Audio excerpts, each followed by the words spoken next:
Iyan natanggi pabilib sa aktingan ug karon iyan na usab sudlo ng kalibutan isip usa ka recording artist. Atong makauban karong buntaga ang First Lady kanatong tanan, kapuso actress and singer Sania Lopez. Mayong buntag, maupay nga aga Sania. Welcome back sa programa. Maayong buntag, maupay nga aga sa inyong tanan. Kamusta po sa lahat ng mga nakikinig dito sa GMA Regional TV? Kamusta po kayong lahat? Eto, maganda talaga ang umaga namin. Kasing ganda mo, Sania. Maraming salamat po.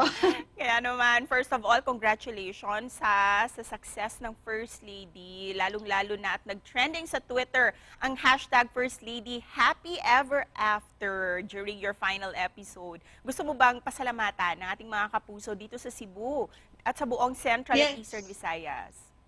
Naku, maraming salamat po talaga sa mainit na pagtanggap at panonood nyo ng First Yaya noon pa lang hanggang First Lady nito hanggang sa huli.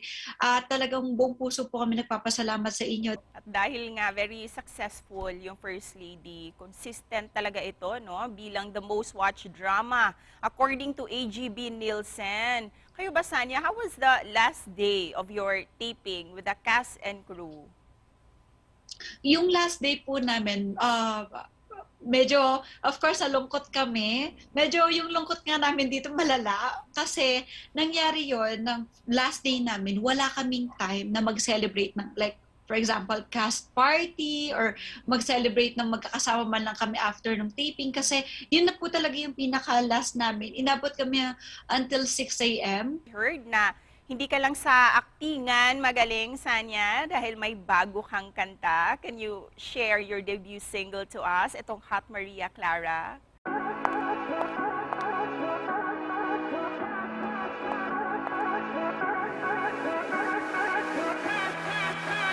You're looking at me, boy, I can see you, and I know that I'll be a victim of your grabbing papogi moves.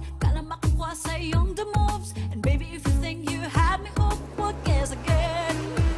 Cause I'm hot Maria Clara, la coaching magara, Donita mekaniko. I'm hot Maria Clara, di basta sasama, you think I'm maloloko. Yes po.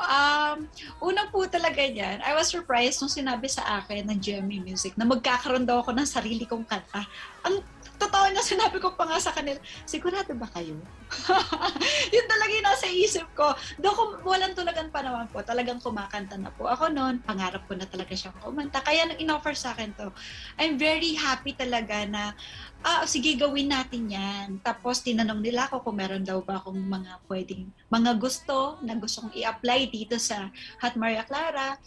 So sabi ko, mas more on yung kung sino ba ako, mas malapit sana sa personality ko. That's why nabuo itong Hot Maria Clara. So, ang nag-direct po niya at nagsulat ay si Direk Niel de Mesa.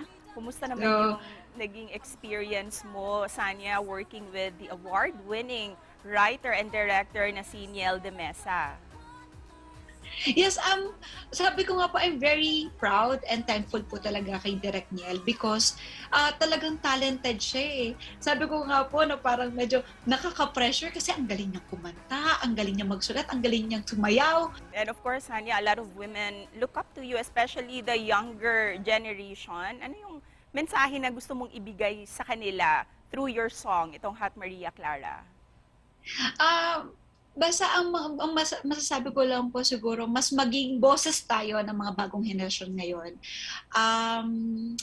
Ang Hot Maria Clara parang it's for the new generation talaga. Kailangan marunong na tayong lumaban, kailangan matapang na tayo, lalo na kapag alam natin na inaagrabyado tayo.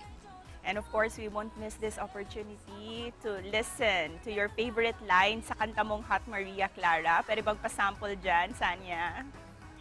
Sexy doesn't mean I'm easy. Huwag mo nang silipin, isipin, or sleeping. Pwede ba looking at me kasi it's easy. Akala mo lahat ng babae, think you're a dream. Believe me. So with your papogi moves, kala makukuha sa iyong the moves. And baby, if you think you got me hooked, well, guess again. Yun. Wow! Cause I'm Hot Maria Clara. Yun po. Sana pakinggan nyo na lang sa ating mga, since nandyan na siya, nandito na po, no July 15 na nirelease na po ang aking kanta. Pakinggan niyo po ito sa Apple Music, iTunes, Spotify, YouTube Music, and all digital stores worldwide. Kaya naman, Sanya, what message do you want to give sa ating mga kapuso viewers dito sa Central and Eastern Visayas? Sana po ay huwag niyo palampasin at pakinggan niyo rin po ang aking kanta at i-download niyo na rin po sa iTunes, yun nga po, Apple Music, YouTube Music, and all digital stores worldwide. Sa Spotify rin po. At yun po, sana po ay subaybayan niyo rin po ako sa mga iba't ibang proyekto na gagawin ko sa GMA.